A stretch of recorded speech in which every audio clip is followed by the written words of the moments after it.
This is the Kreg Ionic Drive Rebel Pocket Hole Jig with a 20-volt 4 Ah battery.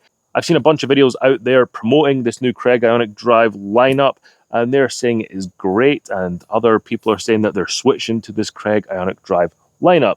My guess is they're sponsored because they got the tool so early, so if you're sponsored, you're probably going to be a little bit favorable towards the product. I'm not sponsored, so I can say whatever I want. The only downside to this is I just paid $350 for this thing, so it better be good. Let's get this thing opened up and see what we've got in here. Well, obviously we know what we've got, but let's see what it's like. And yes, I am doing this out on the steps because my workshop is not ready at my new house. So, maybe they could do with grading their pictures a little bit. It's kind of fuzzy. Looks like it came off a printer from like 20 years ago. So it's given us some directions on how to install the drill bit. And you have to put this handle into the stowed position, and come below here, there's a little thing here you can push and pull out the motor and drill bit. And this is kind of like a chuck that you get on your impact driver, a little piece that you pull up and the drill bit will slide in. It's secure. And then we can install this back into the unit, opposite way of how we pulled it out. We'll line the drill bit up with the hole that's in the bottom here where the drill actually goes through, so we'll carefully line that up. We don't want to break this, I don't want to get my knuckles wrapped for buying a tool that's useless. We'll push that in, and it'll click back in place. Okay. So the first thing I'm noticing already with this tool is there's actually a lot of metal on the tool. Typically the Kreg Pocket Hole Jig is plastic, the blue plastic that you see here. Now there's a little bit of plastic on here, like on the handle and on the motor shroud, but the rest of it, there's a decent amount of metal. This front fence is metal. There's a little bit of grippy material under here, so you can grip the face of the wood that you're going to be drilling into. Apparently this is like got a sticky coating, or it's really frictiony on the bottom there, so when you're putting the force down, it actually drills and doesn't cause any problems. It's curious, like, how does the drill bit come out? Let's see. Can we see? Where does it go? Oh, the drill bit won't come out. Look at this. You can see the drill bit there. It won't come out. Wonder if there's like a thing to take off. But overall impression so far, it's a weighty piece of equipment. It might get tiring if you have to move it often, which this is designed to do more holes than you could with your manual pocket hole jig. Just wonder if it actually is going to be faster or not, or put more stress or strain on your body having to move this around all the time, because this has got to be 8-9 pounds. I don't know what its official weight is, but it's not light. But the drill bit did not come installed, so why have this? But let's see what we got here. Oh, magic. It works now. There we go. So I do like the fact you've got positive stops here. On the K4 jig that I was using previously, it was all made of plastic, and getting it to the correct setting is a little bit challenging sometimes. But having the positive stops here, there's no messing around. You've got 1.5, 1 inch, 3/4 inch, and 1/2 inch. What is less than ideal is the system to push it back in. You have to push both these levers in, so it lifts up the side here, and you can push it in. But I just feel like this is fiddly and come on. I know you're not going to be changing this back and forth when you're using it too often. You're going to put it to one setting and use it, but I just feel like it could be a little bit smoother than that. It has this dustbin set up here, and then it has an attachment so you can hook this side up to the dustbin here and then hook this up to your shop vac or something. But I don't have an attachment to hook up to here, so I'm going to have to figure that out. I'm probably going to have to make one, maybe a 3D print one or something. But that's hooked up there, so it's going to hook all the dust away. That's nice. You have your handle up top here for drilling, and then you have your micro adjustments here. So change this to 1.5, pull this back, push both tabs in here. I would have liked a little bit of a different design there. I feel like pushing both together a little bit challenging, so I don't know, I just feel like having one button would have been better, but we'll see once it's in use. And then there we go, a little bit further when you're on a 1.5 inch setting. I really like this feature here.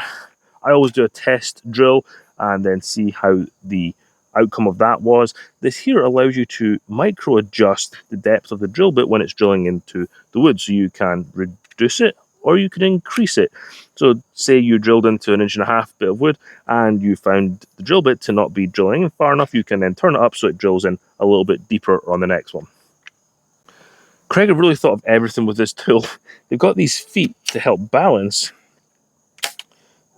the Rebel jig when it's on a piece of wood that is, let's say, 5-6 inches deep. It means you can have these out back and it will balance it out so it sits flush with the ground. You just press these buttons on the back here and they automatically extend.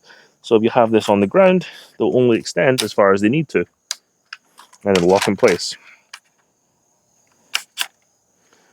And they can lock in place because they have this little toothed area on the back, so we can push this in and push them up to this height here. Also comes with this narrow rail guide, so you can put this on the edge of a workbench like this, and it'll allow you to bring in a thin piece of wood into here and allow you to have proper support on the piece of wood, allow you to use your Kreg Rebel on there and fully supported. I'm not too sure if I need this or not, but we're going to be testing this out on 2x4, so we'll see how that goes. But it's something that Kreg send with it, and this is a typical plastic type of thing I was expecting from Kreg, so to have this tool be a little bit more metal than plastic, it's got some bonus points there. When I first saw that Kreg released this tool, I was wondering who would be the ideal customer to buy this tool. New hobbyists who are looking to get into woodworking, it's not going to be for them. Realistically, if you're starting a new hobby, you want to get something that's a little bit cheaper so you could buy other tools that you may need for woodworking. You don't want to end up with a $350 paperweight once you decide that woodworking is not for you. If you're determined to make woodworking work and you know you're going to stick at it, maybe it could be for you. Maybe you know you're going to build a lot of cabinets. Maybe you're tackling a new kitchen build and you're going to build all the cabinets yourself. Might be worthwhile going and getting this. If you're an experienced woodworker who doesn't use pocket holes, don't bother with this. It is a really effective way of joining wood together. I know it is looked down upon as being an inferior way of securing wood, but if you don't have a lot of skills and you're new to woodworking, or because you build cabinets, it's a great way for securing cabinets together, this could be for you. If you build cabinets for a living, you have to do a lot of pocket holes every single day. This could speed up that process, meaning that you'll be more efficient and you can make more money because you could build more cabinets every single day.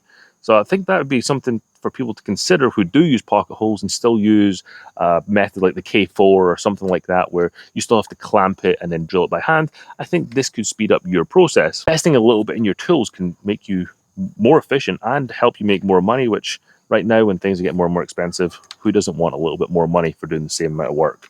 What I'm going to be using this for today is actually drilling some pocket holes in the ends of some support pieces I'm going to be putting on my fence. When you use the K4 pocket hole jig, you have to have the 8-foot board up in the air, which can be very out of balance and very difficult to actually drill the pocket hole. With this though, I'm hoping that I can leave them all lying on the ground and just go zing, zing, zing, zing, and fire all the holes in there. We'll see how well that goes. But I have a bunch of these holes to drill, so I thought this would be a good time to get this tool. And now we can drill. You see it wobbling around. I'm actually struggling to hold this steady right now. There we go. And if we want to do another one, we have to move it because this is not spread out ideally. So now we can do one on this side. Try not to fall over. Like that. We can get rid of the drill and the K4. So we have it set to the 1.5 inch setting for the front stop, and the drill bit we have set to 1.5 inch. Now you bring this in like this. This is where these feet could come in handy. If we press the feet, do they touch the ground? No, they don't. So a little bit too thick to do 1.5 inch, so we won't use them. But what we can do is we want to do 2 holes here, so we'll normally I'd have a mark here. So you can use this fence to make sure you're square with the edge of the board. That's always good. I found sometimes with the plastic jig that was not always possible. Put one hand here, so you have to put your thumb here and then pull the trigger up on the back.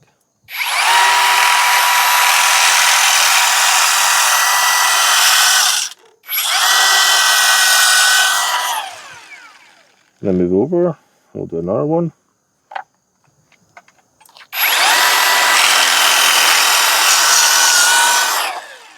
Okay, that's much easier.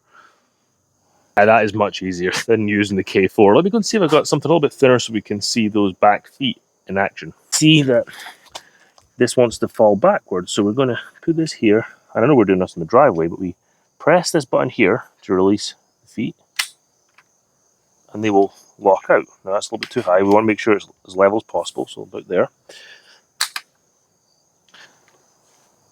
Now that gives it the support that it needs to sit flush on this piece of wood right here.